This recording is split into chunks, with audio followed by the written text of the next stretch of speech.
America Iran మధ్య ఘర్షణ అంతకంతకు తీవ్రమవుతుంది. తాజాగా హర్ముజ్ జలసంధి సమీపంలోని ఇరాన్ పబ్లిక్ ట్రాన్స్పోర్ట్ ఇన్ఫ్రాస్ట్రక్చర్ లక్ష్యంగా వైమానిక దాడులు చేసింది.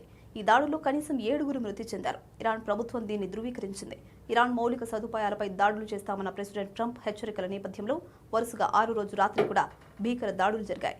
బందర్ ఖమీర్ ప్రాంతంలో వ్యూహాత్మకమైన 5 వంతెనలు ధ్వంసమయ్యాయి. ఈ వంతెనల వద్దే భారీగా ప్రాణ నష్టం సంభవించింది. అలాగే ఇరాన్లోని కీలకమైన బందర్ అబ్బాస్ రైల్వే జంక్షన్ స్టేషన్ను అమెరికా సైన్యం కూల్చేసింది.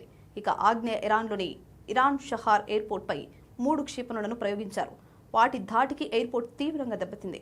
ఇరాన్ సైనిక సామర్థ్యాలను, కోస్టల్ నిఘా కేంద్రాలను, వైమానిక రక్షణ వ్యవస్థలు, లాజిస్టిక్స్ మౌలిక సదుపాయాలను బలహీనపరిచేందుకే ఈ దాడులు చేసినట్లు యుఎస్ సెంట్రల్ కమాండ్ పేర్కొంది.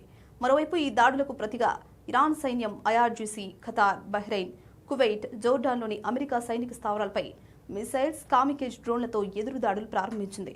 కాగా ఖతార్ రాజధాని దోహా సమీపంలో ఇరాన్ క్షిపణి దాడిని వైమానిక రక్షణ వ్యవస్థలు అడ్డుకున్నాయి. అక్కడ భారీ పేలుడు శబ్దాలు వినపడడంతో ప్రజలు ఇళ్లలోనే ఉండాలని ప్రభుత్వం హెచ్చరించింది.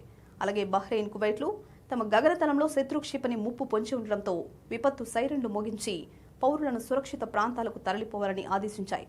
గల్ఫ్ గగనతలంలో క్షిపణుల సంచారం పెరగడంతో కువైట్ అంతర్జాతీయ విమానాశ్రయం పలు సర్వీసులను రద్దు చేయగా యూరోపియన్ ఏవియేషన్ సేఫ్టీ ఏజెన్సీ వాణిజ్య విమానాలకు హెచ్చరికలు జారీ చేసింది.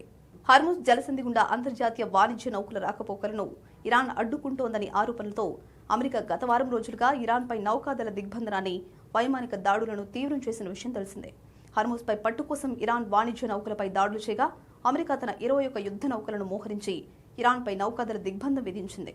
ఇదిలా ఉంటే అమెరికా వరుసగా దాడులు చేస్తున్నప్పటికీ దీర్ఘకాలిక యుద్ధం అమెరికాకు ఆయుధ కొరతను సృష్టించగలదని centre for strategics and international studies CSIS నివేదిక తాజాగా హెచ్చరించింది.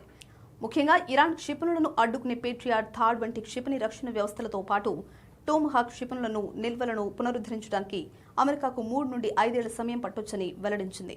ఇరాన్ తన పాతబడిన సాంప్రదాయ సైన్యంతో కాకుండా చౌకైన ఆత్మాహుతి డ్రోన్లు, బాలిస్టిక్ క్షిపణులను గల్ఫ్లోని అమెరికా బేస్లపై దాడులు చేస్తూ అమెరికాకు గట్టి సవాల్ విసురుతోందని అంతర్జాతీయ వ్యూహాత్మక విశ్లేషణ సంస్థ ది డిఫెన్స్ వాచ్ పేర్కొంది.